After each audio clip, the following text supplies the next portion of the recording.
Why I Love Baseball. My love affair started when I was 7 years old and in the second grade at St. Dominic's in Oyster Bay, New York. We were assigned to read a short poem. My mother insisted that since I already played Little League Baseball, I should memorize the poem Casey at the Bat by Ernest Thayer. The poem goes like this. The outlook wasn't brilliant for the Mudville Nine that day. The score stood 2-4 with but an inning left to play. And then when Cooney died at first and Barrows did the same, a sickly silence fell upon the patrons of the game. A straggling few got up to go in deep despair. The rest clung to that hope which springs eternal in the human breast. They thought, if only Casey could get but a whack at that, we'd put up even money now with Casey at the bat. But Flynn preceded Casey, as did also Jimmy Blake, and the former was a Lulu, and the latter was a cake.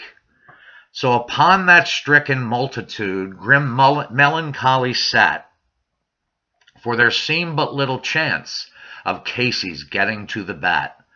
But Flynn let drive a single, to the wonderment of all, and Blake, the much despised, tore the cover off the ball. And when the dust had lifted, and the men saw what had occurred, there was Jimmy safe at second, and Flynn a hugging third. Then from 5,000 throats and more there arose a lusty yell. It rumbled through the valley and recoiled upon the dell. It knocked upon the mountain and rattled from the flat, for Casey, mighty Casey, was advancing to the bat. There was ease in Casey's manner as he stepped into his place. There was pride in Casey's bearing and a smile on Casey's face. And when, responding to the cheers, he lightly doffed his cap, no stranger in the crowd could doubt 'twas Casey at the bat. 10,000 eyes were on him as he rubbed his hands with dirt. 5,000 tongues applauded when he wiped them on his shirt. Then while the writhing pitcher ground the ball into his hip, defiance gleamed in Casey's eye, a sneer curled Casey's lip. And now the leather-covered sphere came hurtling through the air, and Casey stood a-watching it in haughty grandeur there. Close by the sturdy batsman, the ball unheeded sped. That ain't my style, said Casey. Strike one, the umpire said. From the benches black with people, there went up a muffled roar, like the beating of the storm waves on a stern and distant shore. Kill him! Kill the umpire! Shouted someone on the stand, and it's likely they'd have killed him had not Casey raised his hand. With a smile of Christian charity, great Casey's visage shone. He stilled the rising tumult. He bade the game go on. He signaled to the pitcher, and once more the spheroid flew. But Casey still ignored it, and the umpire said strike two. Fraud! Cried the maddened thousands, and echo answered fraud.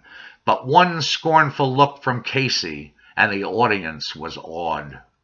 They saw his face grow stern and cold. They saw his muscles strain. And they knew that Casey wouldn't let that ball go by again. The sneer is gone from Casey's lip. His teeth are clenched in hate. He pounds with cruel violence his bat upon the plate. And now the pitcher holds the ball, and now he lets it go. And now the air is shattered by the force of Casey's blow. Oh, somewhere in this favored land, the sun is shining bright. The band is playing somewhere, and somewhere hearts are light. And somewhere men are laughing, and somewhere children shout. But there is no joy in Mudville. Mighty Casey has struck out.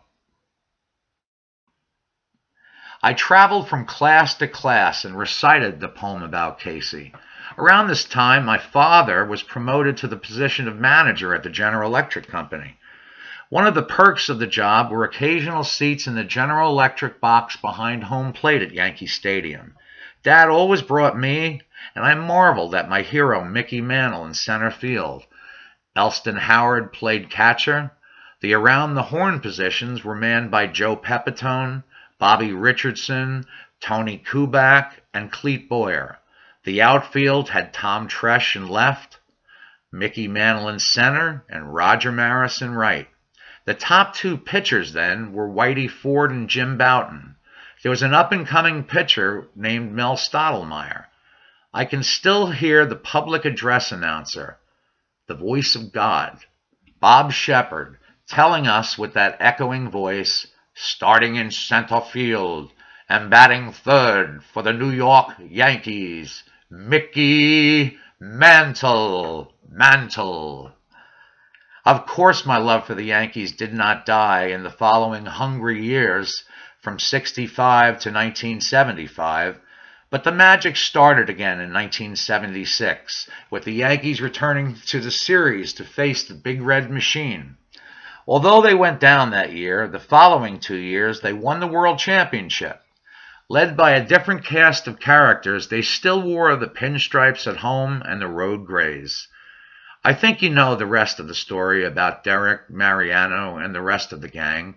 More excellence on this most extraordinary franchise. It's good to have a team to root for, but to me, baseball is the perfect sport to watch at the ballpark. All of the strategies we pick up through the years, like the hit and run, the squeeze play, and the importance of hitting to the right side to get the runner to third. Baseball is truly, in my opinion, the only team sport today. No matter how great the batter is, he will still only get his 5 at-bats a game. Each player is but one of 9. There always has been and always will be 3 strikes and 3 outs. The bags are a perfect 90 feet away. Baseball is not really a TV game because they always show ads during that break between the half innings. That time is really part of the magic of the game. When you're at the game, you see the outfielders toss throws with each other during that time. The infielders have ground ball practice, and the catcher warms up the pitcher. The catcher finishes up by whipping the ball to second base, where the second baseman swipes at the imaginary runner. A ritual that has gone on for more than 100 years and is still going strong. Baseball is a game that has those special moments. The Leyritz home run in the 1996 World Series against Mark Wohlers and the Atlanta Braves, which John Sterling described as the gutty, gritty New York Yankees have come all the way back. The 1998 perfect baseball team that finished 125-50. Derek Jeter's 3,000th hit day, or Mariano's last pitch at the ballpark in the Bronx, or the curtain calls at big moments. Baseball really is a game for the ages. May it never end. I hope you go to the ballpark soon, buy a Cracker Jack or peanuts, and enjoy the green grass and the crack of the bat. There is nothing on earth like a Major League Baseball game.